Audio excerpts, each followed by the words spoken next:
Okay, hello everybody. Thank you so much for listening to our presentation. My name is Frederick, and I'm a programmer on this team. And our group's goal is to educate young children about the environmental issues, since less than half of Americans worry about the environment. And people who don't worry won't act. The way we are gonna set out to achieve this is by making a game that's both fun and educational.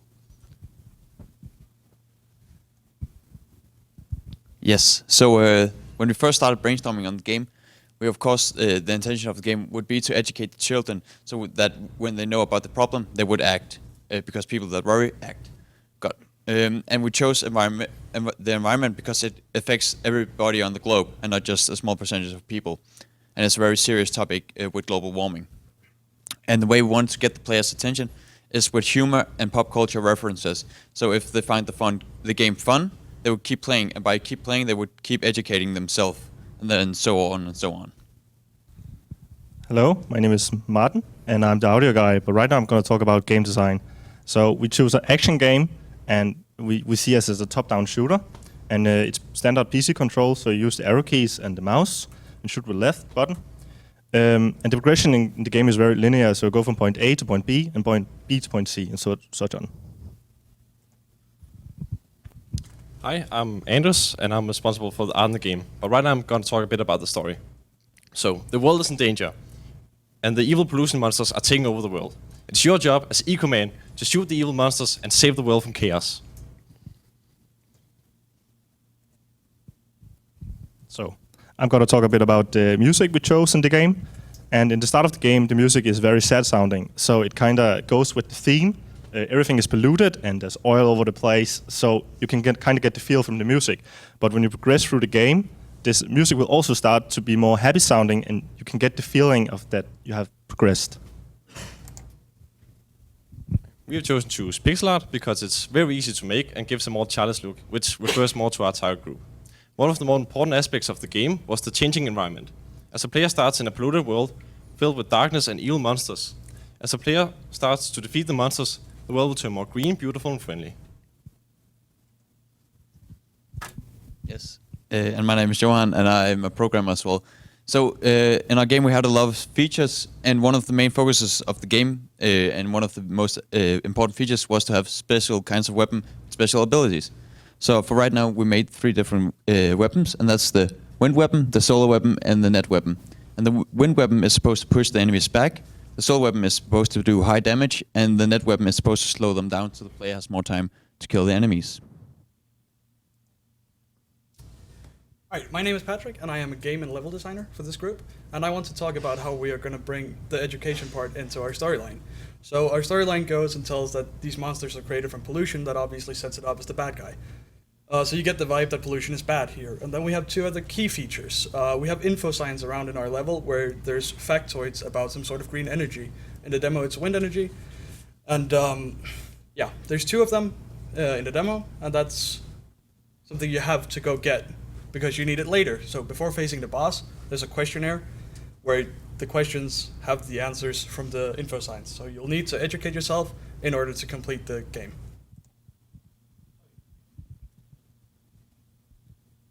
Yes, so one of the main experiences I had as a programmer making this game was that it was very important for me to set myself some limits on my time, because else I would use hours and hours working on the same little problem without it really turning a lot better.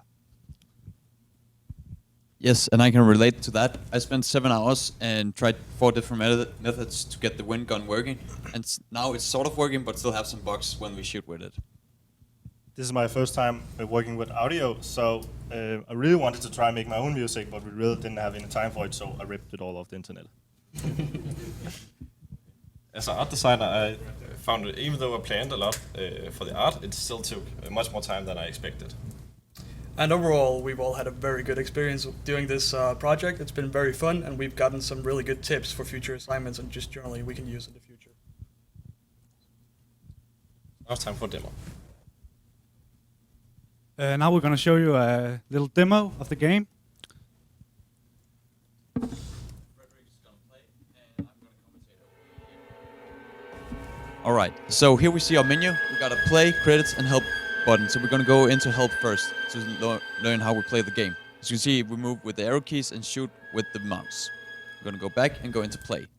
Here we spawn with ecoman coming from a small forest and into a city with some houses and water.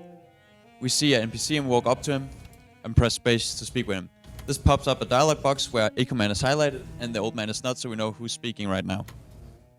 Then we press space to continue on with the dialogue, where we get some background story on the monsters and what we're supposed to do right now. Here it tells us that we get some money and we have to go south to go to the shop. That way, we move down and into the shop right here. Here you can see the net weapon, the wind weapon, and soul weapon. This is to give the players some choice and what they want to do. We're gonna pick the wind weapon for now. Then we move back up, and the big tree that was blocking the road is now open, and we can go into the world and shoot the monsters.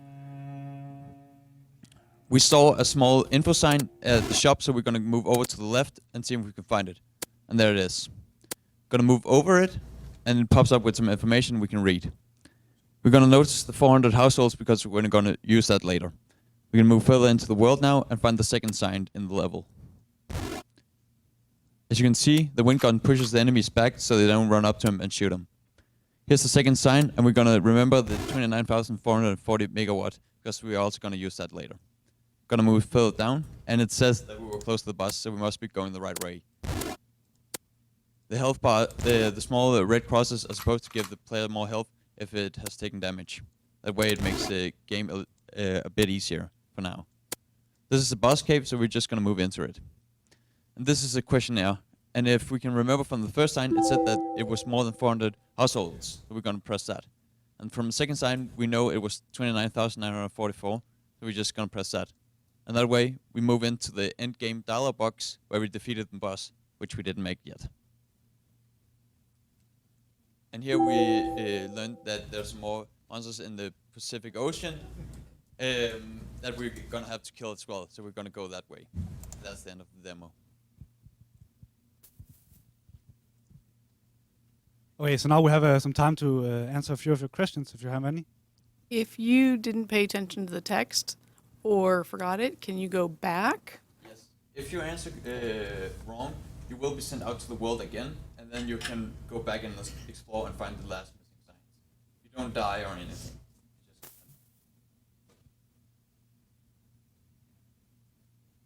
The signs would also be rewarding the player with some coins. So we would have economic sets to buy more weapons. Yeah. Okay. More questions? So really, like with this game, this would be something that I, as a teacher, would be bringing to my little kids. We would talk about the environment, pollution, that sort of stuff. They'd play the game, and it'd be a way for them to memorize the facts and factoids in a way that was a little bit more fun than if I just like, here's a piece of paper, let's memorize it. Is that your plan with this game? Yes, that's exactly what we're thinking. That is also why we made it on PC, because most schools have PCs and not PlayStation 4s or Xbox Ones. So that way it makes it easier for schools to buy the game. I love what y'all did with the game because I'm a big Zelda fan, and I'm just saying.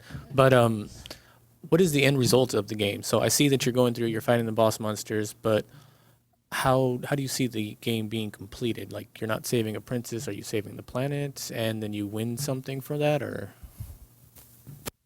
All right, so you move through the levels, and you move through.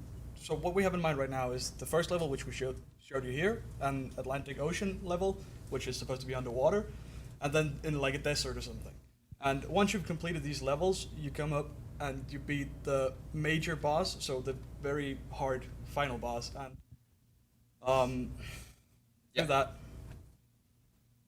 through that you sort of get a feeling of completion, and the world becomes a better place. There's a small cutscene which shows the world getting greener, so trees growing, and if you fail, the world gets less green. It explodes at the end.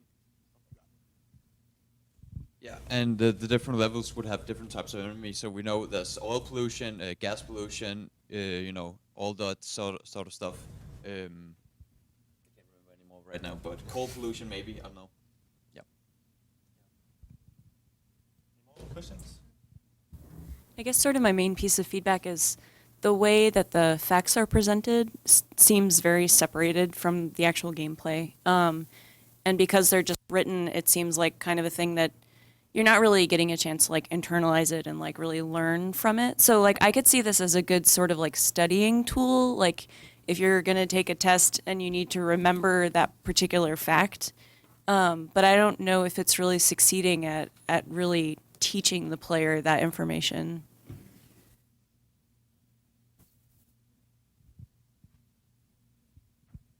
Oh yeah.